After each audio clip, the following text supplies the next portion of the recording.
Gare de Paris Nord. Terminus du train. Assurez-vous de ne rien oublier.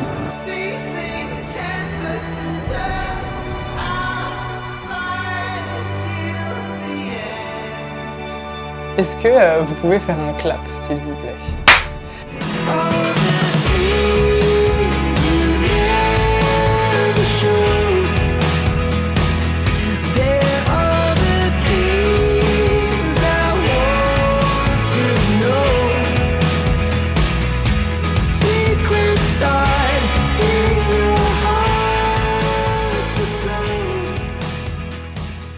Bonjour à toutes et à tous et bienvenue sur l'Actu de Noah et dans ce nouvel épisode d'À la rencontre de. Je suis aujourd'hui à l'Assemblée nationale, venu rencontrer Jean-Marie Fiévé, député des Deux-Sèvres. Bonjour monsieur le député. Bonjour à vous, merci d'être venu à Paris pour revoir cette maison du peuple où il est important que tout le monde sache que c'est intéressant de venir, c'est beau, mais il faut venir. Merci à vous d'avoir accepté mon invitation et de me recevoir ici. On va avoir l'occasion tout au long de l'interview de revenir sur votre rôle de député, votre parcours politique. Mais avant de commencer, pour les gens qui nous regardent et qui ne vous connaissent pas, est-ce que vous pouvez vous présenter? Qui êtes-vous en dehors de vos fonctions? Alors, tout classique, Jean-Marie Fiévé, j'ai 59 ans, je suis marié, j'ai 2 enfants, 2 grands enfants, et je suis grand-père également depuis quelques semaines. Et donc avant d'être député, j'étais sapeur-pompier professionnel, et je suis député de la majorité présidentielle Renaissance aujourd'hui. Je suis rentré en tant que député sous le groupe politique En Marche, et maintenant je suis Renaissance dans le groupe majoritaire Ensemble. D'accord. Cette interview, du coup, comme je vous l'ai dit, elle a été co-construite avec les élèves de Mathieu Vanet, professeur d'histoire-géographie au collège Blaise Pascal, dans votre circonscription à Argentonnay. En effet, on a fait un lien ensemble avec le programme d'EMC de 3e. Donc tout au long de l'interview, ils vont vous poser quelques questions par le biais de leur voix qui a été enregistrée par leur professeur. C'est d'ailleurs eux qui vont vous poser cette première question. D'accord. Je vous invite à cliquer sur le petit triangle en haut, la petite flèche. Bonjour monsieur le député, je m'appelle Rose et je vais vous dire ma première question. Pouvez-vous m'expliquer ce qu'est un député? Alors un député, il faut reprendre le rôle initial du député, c'est quelqu'un qui est élu par le peuple dans sa circonscription et qui est là pour voter des lois proposées soit par le gouvernement, soit par les députés eux-mêmes. Et son rôle, il est réellement pour ça, voter des lois, étudier les lois en amont, les voter, et ensuite contrôler le gouvernement sur les actions qui sont mises par rapport à cette loi. C'est vraiment ça le rôle initial du député. Alors bien sûr, il a aussi un rôle de relation sur le département, sur sa circonscription. Voilà, en général, une circonscription, c'est 120 000 personnes environ. Donc le Nord-de-Sèvres, il y a 3 circonscriptions. Donc moi, je suis sur la 3e. Et donc c'est vraiment ça le vrai rôle. Relationnel pour prendre le pouls de la population, voir dans quel sens il faut travailler, préparer les textes de loi, étudier celles que propose le gouvernement, les voter, faire des amendements s'il y a besoin, et par la suite les contrôler. Comme vous l'avez dit, vous vous êtes engagé en 2017 auprès de la majorité présidentielle. Vous avez fait autre chose avant dans votre carrière. Pourquoi vous vous êtes engagé politiquement? C'est quoi votre déclic? J'ai toujours aimé suivre les débats politiques à la télévision ou la radio, ou dans la presse écrite également, et j'ai toujours suivi depuis longtemps. Et le déclic a été un jeune ministre qui prenait ses fonctions, qui s'appelait à l'époque Emmanuel Macron. Et quand il a fait son discours de prise de fonction, c'est ce jour-là qu'il a dit c'est quelqu'un qui a une vision qui est différente des autres, qui parle différemment. Et c'est là-dessus que je me suis reconnu et que je me suis mis à le suivre du début jusqu'à maintenant. D'accord, merci. Allez-y, je vous invite. Deuxième question. Deuxième question. Bonjour monsieur le député, je m'appelle Lou et je vais vous poser ma première question. Quel est votre rôle en tant que député? Chaque député est dans une commission, c'est obligatoire, il n'y a pas le choix, il y a une seule commission. Moi, je suis membre de la commission de la défense et des forces armées. J'en suis le secrétaire de cette commission. Donc le but, c'est de travailler sur tout ce qui est lien pour la défense française, les armées françaises, que ce soit l'armée de terre, armée de l'air ou la marine. Tout ce qui est en lien, préparer les textes de loi qui iraient sur le thème de la défense. Dernièrement, c'était la loi sur la programmation militaire, c'est-à-dire sur le budget des armées, en fait, qu'on a travaillé à l'automne dernier. Également, dans cette commission, il y a des commissions internationales au niveau de l'OTAN. Je suis membre de l'OTAN, je fais partie de ces membres-là. Et au sein de l'OTAN, il y a 5 commissions, dont une qui est la défense, dont j'en fais partie. Je suis également membre d'un autre groupe de défense spécifique qui s'appelle Groupe spécial Moyen-Orient et Méditerranée. Et là, j'en suis vice-président également. Donc moi, toute ma fonction est ciblée défense, dans tous les domaines, en fait, D'accord. très large. Ok. Et du coup, comment elle s'organise votre journée type en dehors de l'hémicycle quand vous êtes justement dans ces commissions? C'est des réunions, c'est en petits comités dans votre bureau? Comment ça se passe? Alors, les réunions se réunissent obligatoirement tous les mercredis matins, c'est obligé. Soit c'est sur des thématiques, auditions de personnalités militaires, civiles également, voire des ministres, bien sûr, le ministre des Armées est régulièrement auditionné, sur lesquels on peut échanger sur différentes thématiques. La commission de défense organise des thèmes de travail. Là, on vient de finir un cycle Afrique, donc tout ce qui était en lien avec les problématiques de l'Afrique au niveau de la défense française au sein du continent africain. Et on travaille dessus. Donc et là, on est en train de changer de période et de zone maintenant. On va tester une autre qui n'est pas encore définie officiellement, donc on ne va pas vous le dire aujourd'hui, mais c'est lancé. Et voilà, on travaille comme ceci, donc tous les mercredis, minimum de mercredis. D'accord. Beaucoup de déplacements également dans les forces. Donc quand je dis dans les forces, c'est dans les industries de défense. Également au niveau des forces militaires, dans les régiments, dans les états-majors également, en France, mais également à l'étranger. Pour comparer. Alors moi, c'est facile, je sens que membre de l'OTAN, c'est encore plus facile pour moi. Et tous ceux qui ne sont pas à l'OTAN ne peuvent pas forcément avoir la même vision que moi. Et l'important, c'est qu'on ne peut pas travailler sur des commissions ici à l'Assemblée nationale si on ne va pas aller sur le terrain, rencontrer ceux qui correspondent à notre fonction de l'Assemblée nationale. Donc moi, c'est tout ce qui est lien militaire. Donc les bases maritimes, Toulon-Brest par exemple, et d'autres ports. Les bases aériennes pour la Nouvelle-Aquitaine sur Bordeaux par exemple, ou d'ailleurs en France, et nos forces militaires. Alors en Deux-Sèvres, c'est Saint-Mexan-l'École avec la fameuse école, la seule en France et l'une des meilleures au niveau européen, sur l'ENSOA, l'École nationale des sous-officiers d'active, qui forme 6500 élèves par an pour encadrer, c'est des cadres de nos armées. Vous y avez déjà un petit peu répondu, mais je vous invite à la prochaine question. Si je réponds trop vite, ça ne va pas. Hop. Allez-y. Quels sont les projets de loi sur lesquels vous avez travaillé? Effectivement, j'ai travaillé donc la dernière en lien avec la défense sur la loi de programmation militaire. Donc c'est pratiquement le plus gros budget de la défense du gouvernement actuel de la France. Donc on a travaillé depuis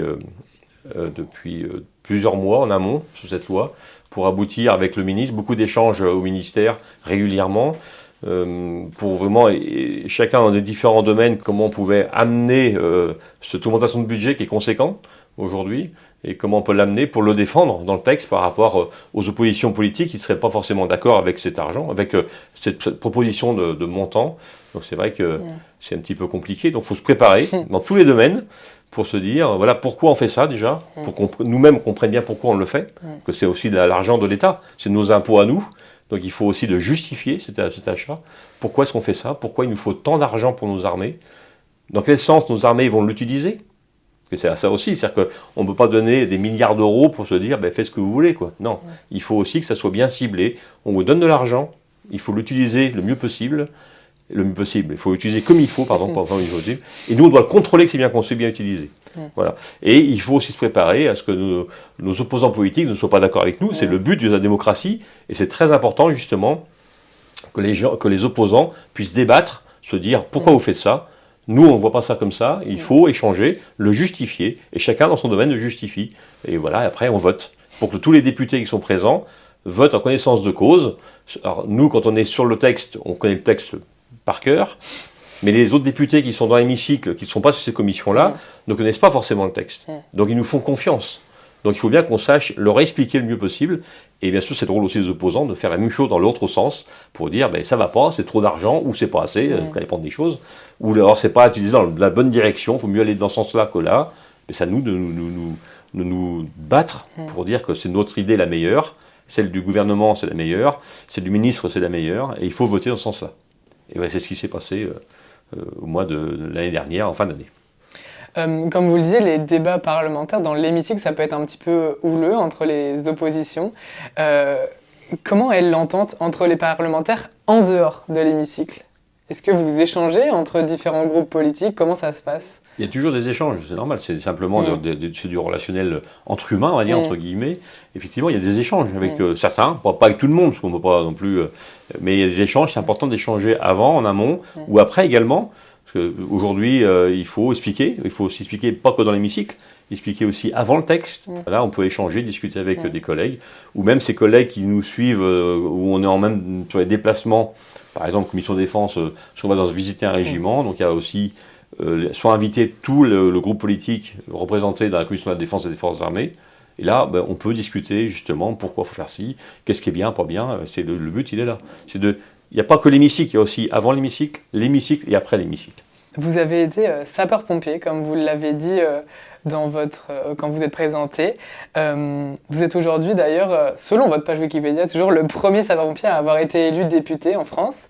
Est-ce que, au travers de votre travail de parlementaire, c'est important pour vous de porter la cause des sapeurs-pompiers à l'Assemblée nationale ? Alors effectivement, je suis le premier sapeur-pompier professionnel de l'Assemblée nationale. Parce qu'avant, il y a des sapeurs-pompiers volontaires qui étaient présents également, qui étaient déjà élus avant, d'après les dires de l'Assemblée nationale. C'est ceux qui l'ont dit. C'est ça. Je suis le premier sapeur-pompier professionnel maintenant élu député de l'Assemblée nationale. Alors effectivement, c'est pour moi un domaine qui m'intéresse beaucoup, la sécurité civile. Pas que les pompiers. Souvent, on pense que le pompier va s'occuper que des pompiers. Non. Volontairement, je ne m'occupe pas que des pompiers, parce que sinon, ça serait trop facile.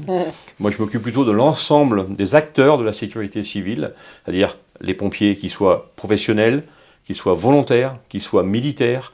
Les personnels de la sécurité civile, c'est un ensemble également, qui sont les démineurs, les moyens aériens, etc., plein de choses.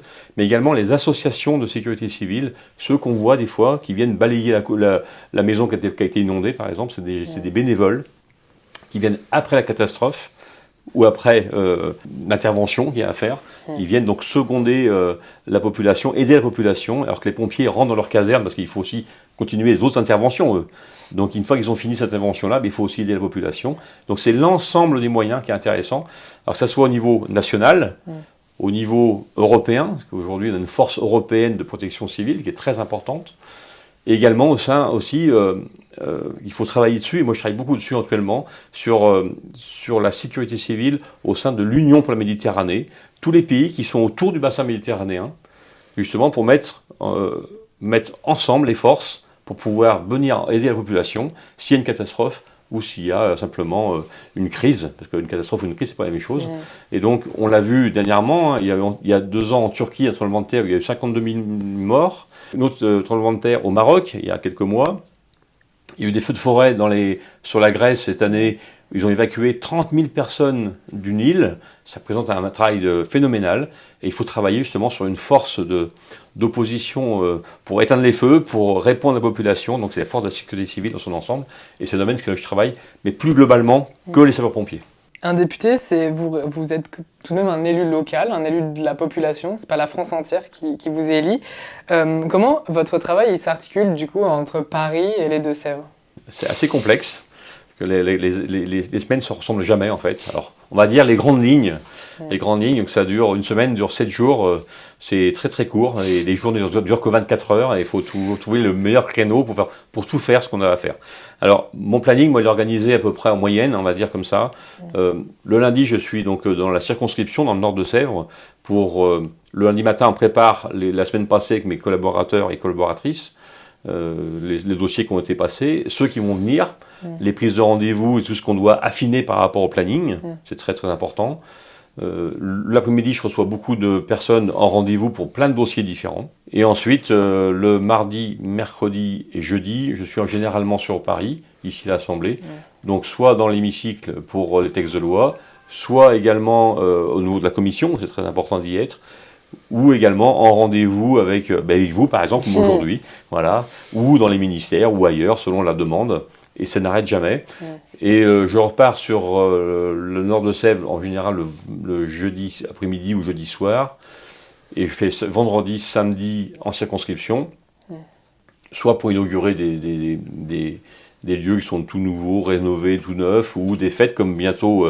comme demain, vendredi, à Bressuire, c'est la plus grande foire du nord de Sèvres, 22 000 personnes sur 3 jours. Donc voilà, je serai présent demain matin à 11h pour couper le ruban, voilà, c'est un exemple. Et c'est des choses comme ça qui se font tout le temps. Mais par contre, je ne fais rien le dimanche, ou rarement des choses, parce que le dimanche, je veux le conserver pour mon épouse et ma famille et mes amis. Donc le dimanche, je ne fais rien, ou très peu de choses. Quand vous êtes en circonscription, c'est essentiellement un travail de représentation auprès de la population ? Non, c'est moitié-moitié. D'accord. En circonscription, c'est moitié des rendez-vous, moitié de la représentation. Ok. Voilà, à peu près. Sur l'année, je parle. Et le travail entre la circonscription et ici, je mets point d'honneur à essayer, sur l'année complète, être à mi-temps. Mi-temps à Paris, mi-temps en Deux-Sèvres. Mais comme j'ai aussi beaucoup de déplacements à l'étranger pour la mission OTAN, c'est très compliqué de gérer tout ça. Donc moi j'ai actuellement 3 collaborateurs actuellement. Donc Carla qui est ici sur Paris, qui est tout ce qui travaille sur elle, préparation des textes de loi et tout ce qui est en relation ici à Paris avec les différents rendez-vous. Celle qui planifie tout ça, c'est elle qui a organisé pour votre rendez-vous aujourd'hui. J'ai Estelle qui est donc en circonscription, qui gère la circonscription et le planning. Donc les deux essayent de trouver les meilleurs compromis pour tout le monde se mettre d'accord. C'est compliqué. Voilà. Et après, j'ai depuis quelques semaines et pour quelques mois un nouveau collaborateur là qui vient pour observer et travailler pour comprendre comment ça fonctionne également. Voilà, donc et Lorenzo, qui est un de Sévrien, voilà, et donc il découvre les choses. Donc tout le monde s'organise pour que le travail du député en fait soit optimisé à maximum. Le planning est très chargé et l'idée c'est toujours que tout le travail soit dégrossi en fait pour le député, pour qu'il ait juste à prendre des décisions.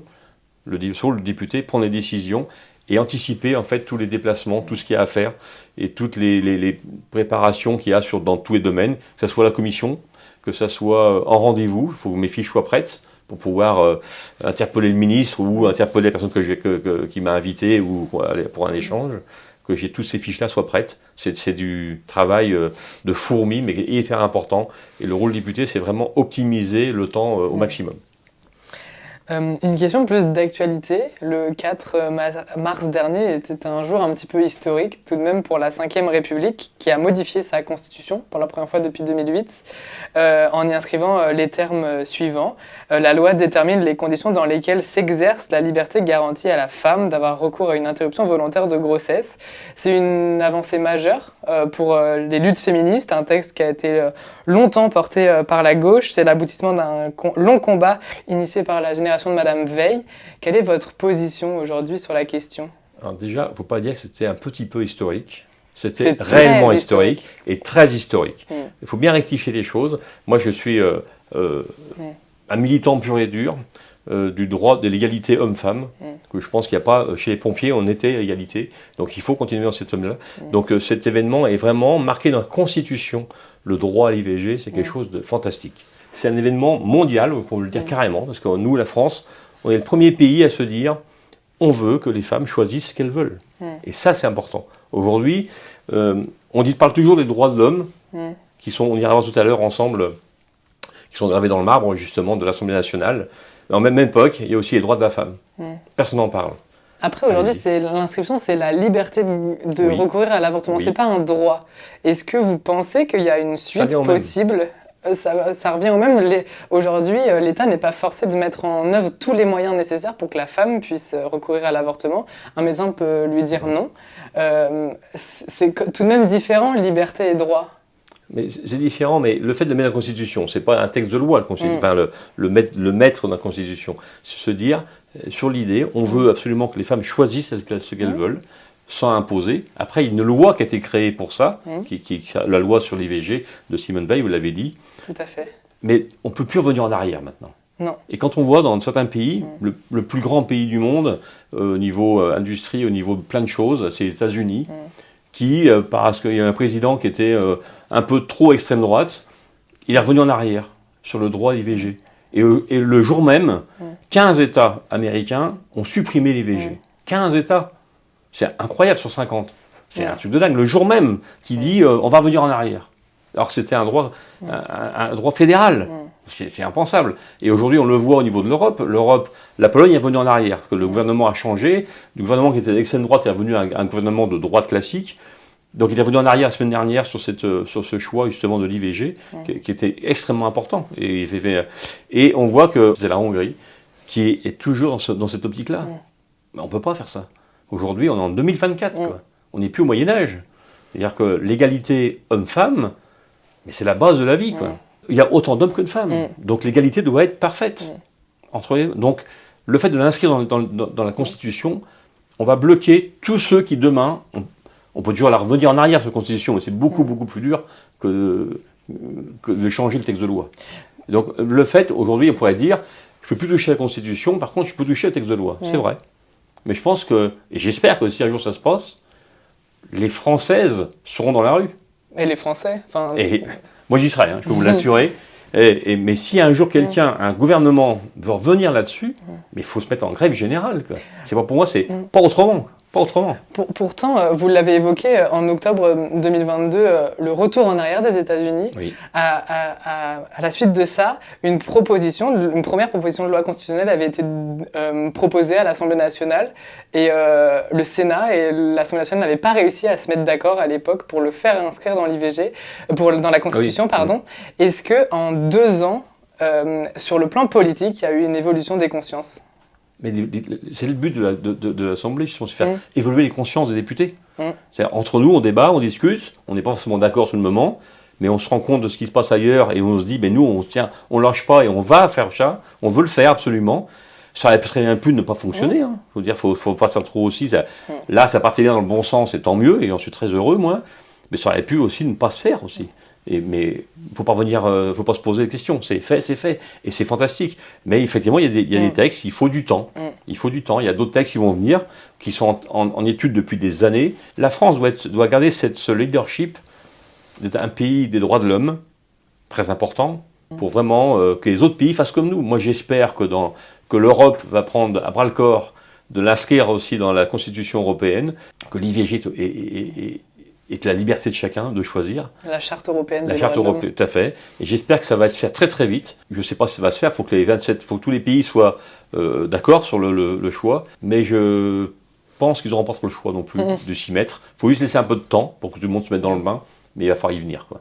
Et ça, c'est encore une fois, la France a montré à l'Europe, faisons-le.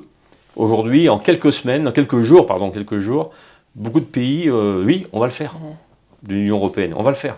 Donc c'est fantastique. Et là, si l'Europe le fait, j'espère le plus tôt possible, ça montrera au monde entier que la femme est l'égale de l'homme. Il y a tellement de pays où c'est plus du cas. Tellement de pays. Cette procédure donc solennelle qui a été votée en congrès à Versailles, ça a quand même permis de mettre en avant le rôle clé quand même du parlementaire dans la procédure législative. Il n'y a pas que le président de la République. Je vous invite à cliquer sur la flèche. Pensez-vous que le monde politique s'ouvre aux nouvelles générations? Qu'est-ce que vous voulez entendre par là? Dans le sens, est-ce que vous pensez aujourd'hui que la politique, le rôle de député, tout ça, les jeunes sont concernés? Pas suffisamment. Moi, je me bats tout le temps pour aller dans les écoles, pour expliquer le rôle du député, qui est un rôle qui est fondamental pour la République. C'est-à-dire que c'est pas le gouvernement qui décide, c'est les députés. C'est-à-dire que toutes les lois, depuis la Révolution française, ont été votées par les députés. Toutes les lois qui nous dirigent aujourd'hui, vous comme moi, toutes ces lois, c'est les députés avant moi et après demain et après moi, qui mettent en avant la France. C'est pas le gouvernement propose seulement. C'est les députés qui disposent. Le député, il représente le peuple.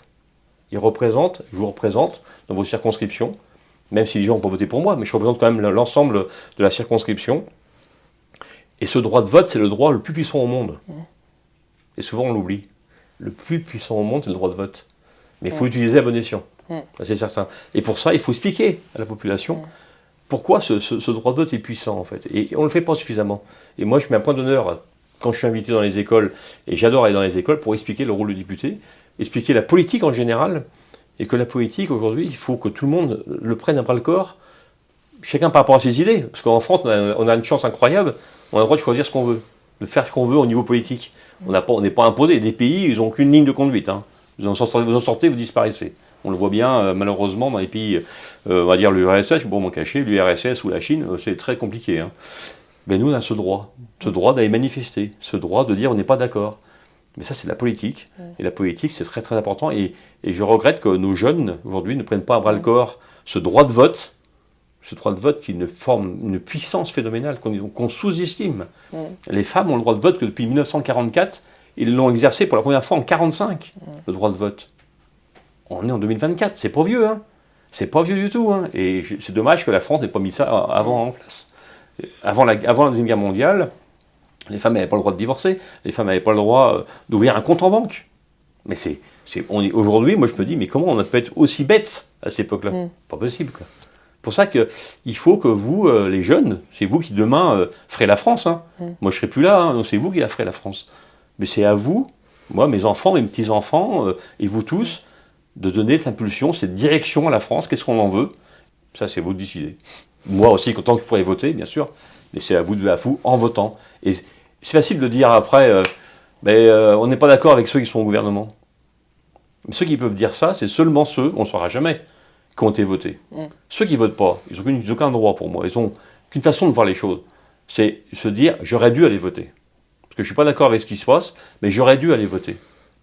C'est ça qu'il faut dire. Par contre, ceux qui ont voté, ils disent, moi je ne suis pas d'accord parce que j'ai voté contre le gouvernement en place, je ne suis pas d'accord de ses idées. Mais c'est réglo, c'est bien. Et au moins on peut débattre en France. Et après on débat dans l'hémicycle. Des fois c'est tendu, hein. En ce moment, par période c'est tendu, mais c'est toujours été comme ça. Faut non plus. Les débats ont toujours été compliqués à l'Assemblée nationale. Et c'est ça qui est bon signe en fait. Que plus le débat il est compliqué, c'est que plus il y a des réactions en face. Maintenant, à chacun de trouver la meilleure formule, choc, ou le meilleur compromis pour trouver une solution, pour aller au vote. Le 9 juin prochain, il y a un enjeu majeur qui arrive quand même, c'est les élections européennes. C'est une des élections qui, en France, chez les jeunes, obtient le taux le plus élevé d'abstention.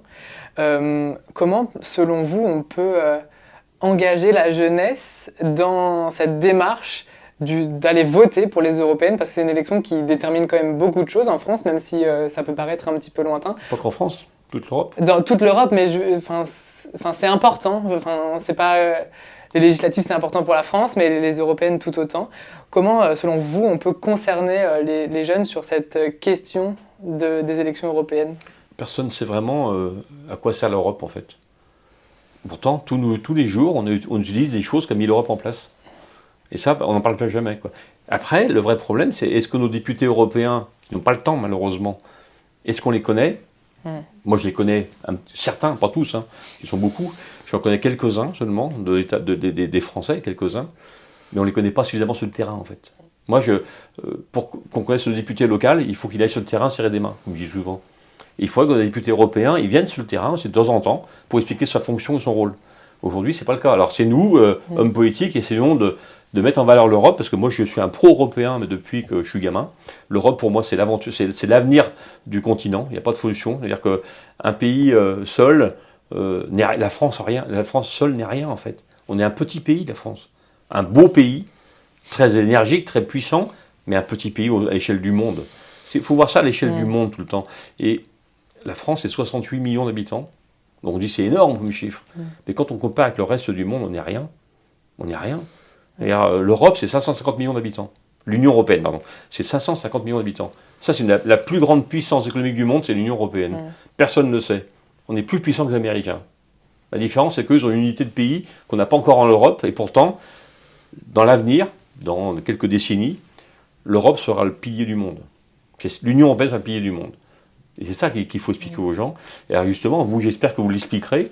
Ça fera un retour pour ça, justement. Et voter le 9 juin, c'est aussi important que voter pour le président en France, que voter pour les statistiques, que voter pour son maire. Chaque vote est important. Merci pour votre réponse.